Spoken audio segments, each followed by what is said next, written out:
I am Sumit Gupta, and this is Choosing Leadership, a podcast for high performers with big dreams at work and life. This is a podcast for people who know deep inside that there is more. Have you achieved a great deal of success, but on the inside you still feel empty and like an imposter? Do other people see you as a strong leader? And you wonder why it still feels so lonely and suffocating. The aim of this podcast is not to provide you more content, but instead shift the context under which you operate. I dare to speak to the tremendous power which you already have rather than what you believe are your strengths and limitations. This podcast is called Choosing Leadership because that is what leadership is, a choice. And this is the Leadership Journey series. I am interviewing leaders with an interesting story to learn how they got where they are today. We all have a lot to learn from each other's stories of where we started, where we are now, and our successes and struggles on the way. With this series of interviews, my attempt is to give leaders an opportunity to share their stories and for all of us to learn from their generous sharing. Vicky is the Chief Strategy Officer for Intelum and, in her own words, has been nerdy about education for many years. She started in higher education, but later pivoted to working in companies like Facebook and Amazon. She began to see how education can dramatically improve a company's performance, from internal productivity to customer retention.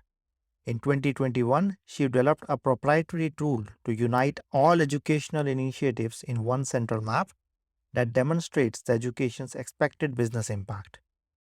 Vicky shares how it was rattling for her to be laid off from a job where she had worked for 10 years. What surprised me was that, on top of that, she decided to switch her industry and city when that happened. She packed her bags and moved from Florida to New York City to find work in a totally new industry. In this episode, she shares what gave her the courage to make such a massive shift. Hi, Vicky. Welcome to the show and good to have you here. Hi, thanks so much for having me. Wonderful. Can you start by sharing who you are and what do you do for our listeners? Sure. So I'm Vicky Kennedy. I'm currently Chief Strategy Officer for a company called Untitled. We're an education tech company specializing in customer education, partner education for large organizations. My specialty is really in education strategy, and I have a kind of a history of honing in on that specialty over the years. Okay. As you talk about your specialty, can you also share how you got to where you are today? Is there any particular events, either positive or negative, which stand out and which have shaped who you are as a leader and as a person today? Sure. I started out in higher education and became an assistant director of some programs there. So that was where I got my early taste in things like curriculum development and program management and strategy. It was in a very specific kind of environment though. And a pretty important thing that happened in 2012 is I was affected by layoffs. So there were quite a lot of layoffs in this one, basically the organization I worked in. There were different rounds of layoffs, and so I had sensed it was coming, but it still was quite shocking and a bit rattling for me because I had worked there for 10 years. But concurrent to that, I really had my eyes set on New York City because I was in South Florida at the time. And I really had wanted to work in New York City. So I took this opportunity to basically reset my whole professional life. And I moved up to New York City with nothing other than what fit in my car and three pets. And basically took 4 months to find my footing and find a job in a very different industry. I cast a wide net and was very open to different types of work, but I did end up finding something that was a little bit of actually probably a significant pay cut, but I knew that it was an opportunity to reset in something outside of higher education. From that point, I found I was working in tech and I found that I kept leaning toward the leadership roles and kept leaning towards strategy and education. And it wasn't a purposeful career path, as in, okay, I'm going to do this, and this is my title, and I'm going to make this my title. I did a lot of zigzags, and I had people management roles, and then back to IC, and then back to people management. I had different industries I worked for. I worked for Facebook for a little while. I worked for Amazon for a while. And then now I'm back in a smaller company, SaaS company. But what I found is just with each step along the way and each challenge, I really lean more and more into the areas that I'm passionate about and carve my career over this basically 2 decades, but especially in the last 10 years, really taking one step further into what I love doing, which is that strategic influence. A lot of twists and turns and ups and downs, but essentially I have stepped into the roles I've wanted one at a time and just paved that way. Thank you for sharing that. And I can imagine that must be a big shift, what you described, like getting laid off and then also moving cities and also shifting the industries that you're working in. So I just want to like zoom into that and ask you that how did you have the courage or what helped you during that transition? Because to our listeners, that might look like a big leap and that might scare a lot of people off. Yes, I did. I think there's two answers to that. One of them is it's always important to have some support. And sometimes that's friends, could be professional support, mentorship. I've had mentors over the years, some in a more formal role, some just that I considered mentors that had walked the walk before me. I had people to lean on and ask for direction, or not direction, but ask for just guidance, suggestions on how to navigate different things. And so during that, I definitely had people that kind of showed up when I needed them and leaned on in those ways. But the second part of that answer is I also really did learn that I had to be my own advocate and take those risks. It's something I do share about whenever I speak on these topics is there's nobody that's going to come swoop down and like put you on the right career path or get you the right job or make all those changes. That might happen every now and then for somebody who's just really lucky. But for the most part, we really have to take that charge and ask for what we want. And if we want a different role, if we want a promotion, or if we want to switch a different industry, like it does take that risk and that self confidence in speaking up. So I think it's definitely important to have mentors and to have support, but at the same time, really important to take ownership over that direction. Yeah, I think those are two very important points because I see a lot of leaders trying to do it alone or trying or not being able to share their challenges. And I think what comes with seeking support from a mentor or from a coach is being open to that, especially as you make big transitions in your life. Yeah. And also the second part, having that strength. And first of all, being aware that this is the direction that I want to go. And then once you have identified that, having that confidence and strength to move forward despite of fear. Yes. So coming to your current job, what is it that you like the most about your current profile? Yeah, I have a very interesting role. We are a smaller company and in with a bit of still a startup scrappy environment. And when smaller companies, there's definitely the opportunity to wear multiple hats and to dive into different areas of the business. The larger the company, the more sort of specific your remit is and your scope is.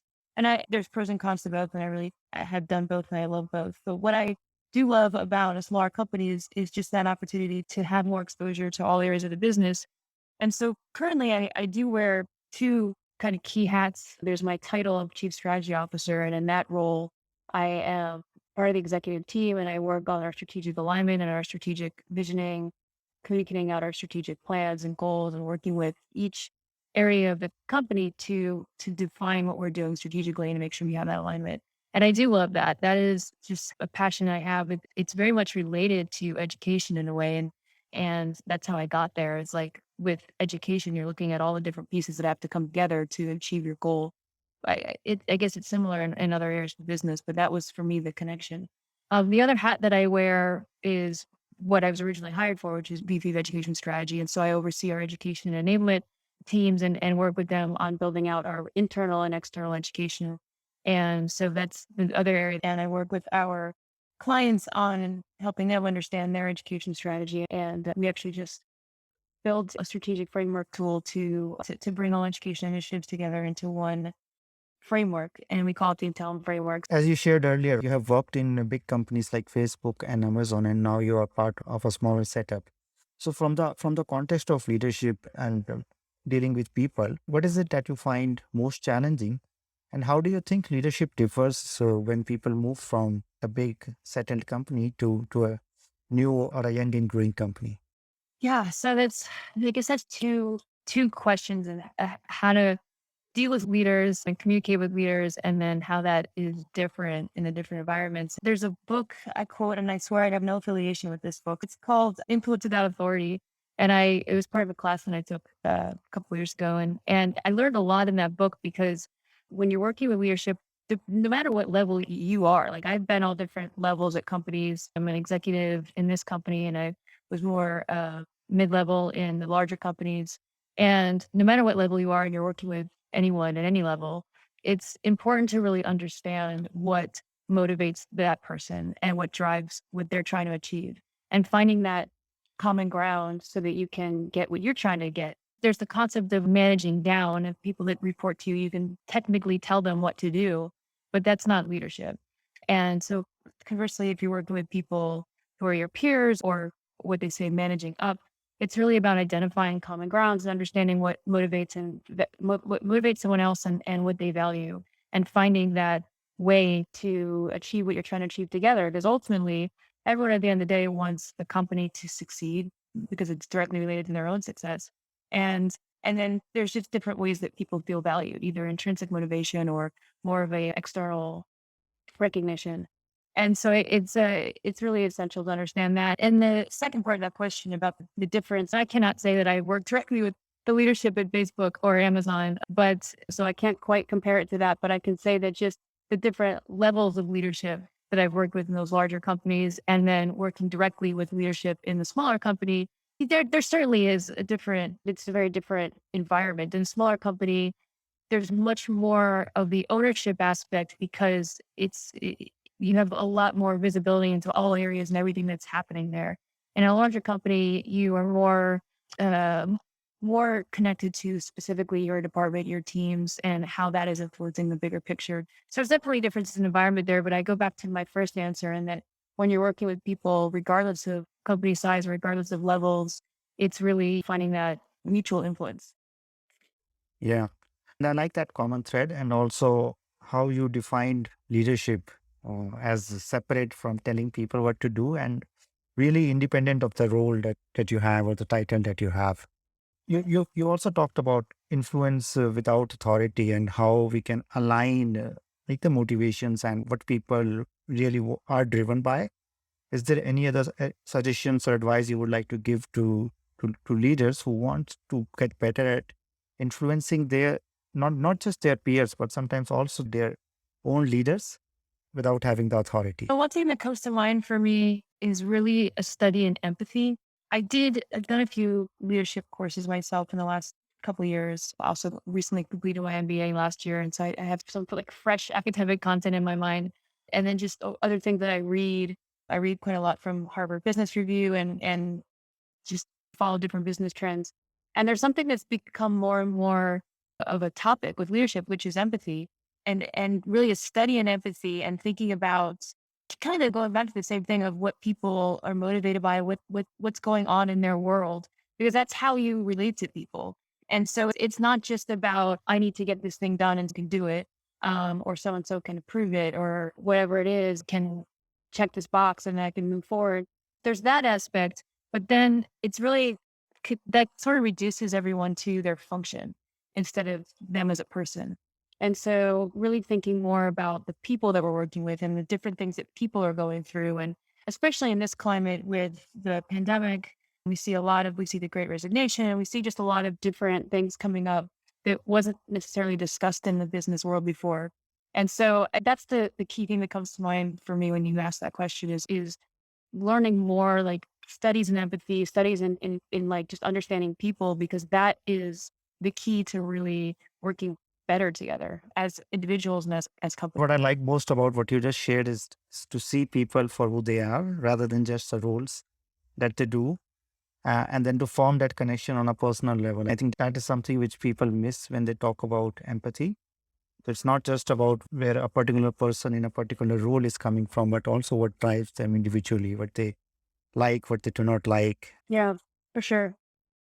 It's something I'm going to quote my wife, Marissa Viola, for a second, because she's taught me so much about this topic. But it's something she always says is it's easy for us to default into seeing people we interact with as functions. If you go and you get a cup of coffee and you're just like, one coffee, put the money in the counter and you leave, instead of this is a person that's working there and hi, how are you doing? And good morning. And it's like, we don't want to be just looking at different functions. Like, we want to be thinking about who we're connecting with on a person to person level. Yeah. And as you have grown your team and as you work with multiple people, how do you build that culture of empathy? And especially when a lot of people are working either virtually or half of the people are working in the office and then half of the people are working from home. How do you build empathy given the reality that we live in today? Yeah.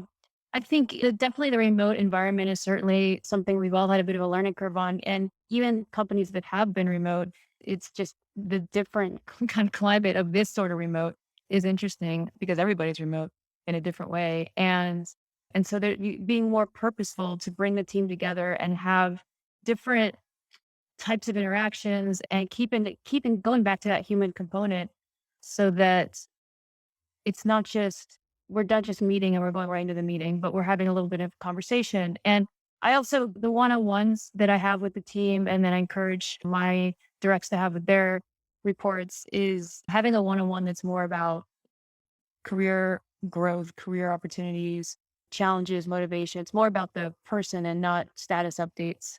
We can do a lot asynchronously with things that are just progress reports and status updates and business. But the sort of face to face time is really important to have that connection. And so with the team, we have multiple types of meetings. We always keep a little bit of the kind of personal component in there, and then we also have ways of sharing. There's different. The team shares different cultural things in our social group. If there's, I'm trying to think. Today is Veterans Day in the U.S. and we have people that are either veterans or spouses of veterans sharing some information there. So things like that come up that we just share the more personal side to keep that as part of what we're doing. So going back to just, it's not just a function, it's not just a business, but we're all humans that have different backgrounds and sharing that together. Yeah. One of my biggest learning while working in a remote world has been to be more deliberate with bringing the personal side to the forefront. And also what you shared about different modes of communication for different kinds of conversations. I think like to not to take up status updates, be a part of one-on-one meetings, and to have that really be about the person, their growth, their any concerns they might have, and so on. Right. Yeah. So considering the future, right? What is it that you're passionate about? Or another way to ask this question would be to what dreams keep you up at night?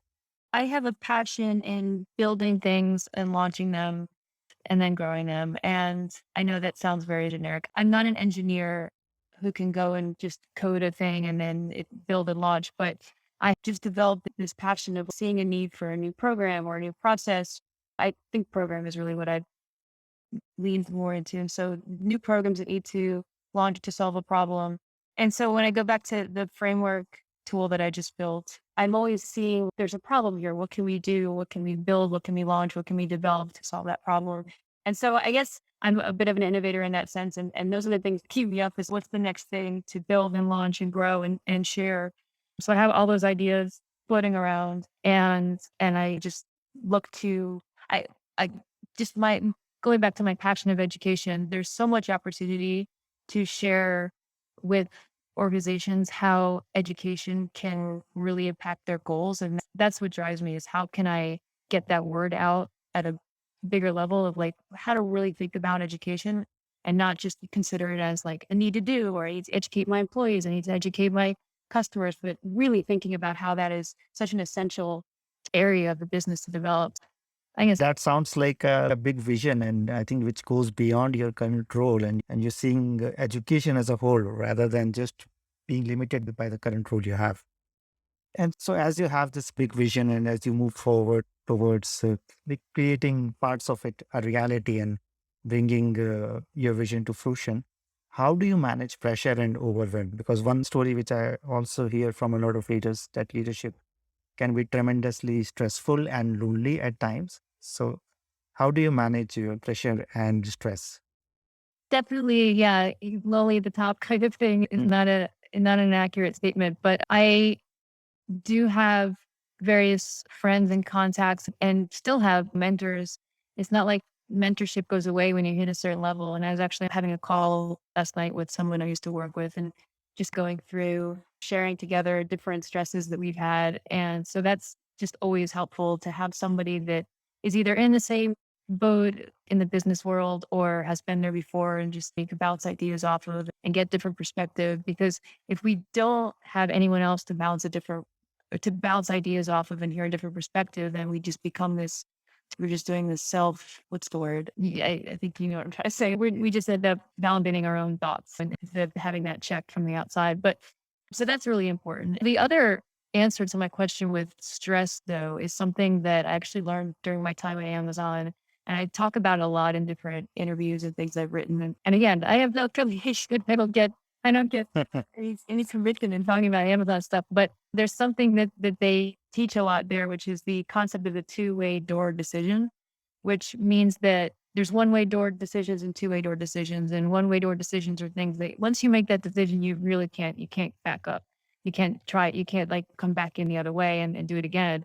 And so really, if you look at as many two-way door decisions as you can make in business and in life in general, but especially in business, and you try something out and you look at, this is a two-way door decision. We can try this out. We can go down this direction. If it doesn't work, we can always come back. We can iterate on it, improve it. And that really takes pressure off that we tend to put on ourselves to get everything right the first time.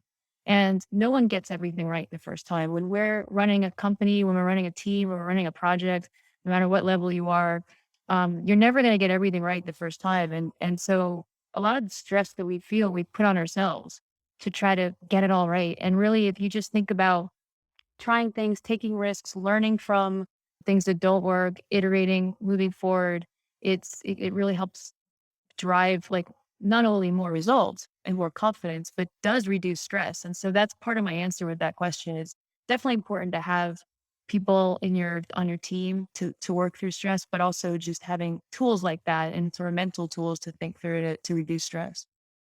Exactly, two very important points, and I have heard of this model of decision making. I think I read it in one of the shareholder letters which Jeff Bezos Mm. writes to Yeah. the shareholders, and I think and I do go through them because I found them very practical and very simple pieces of something which has worked for a company like Amazon. Thinking about decisions from that lens takes the pressure away, and otherwise we might get lost in like doing pros and cons and thinking about what ifs of every decision we make. So one last question before we end. Is there anybody who have had the most influence on your leadership?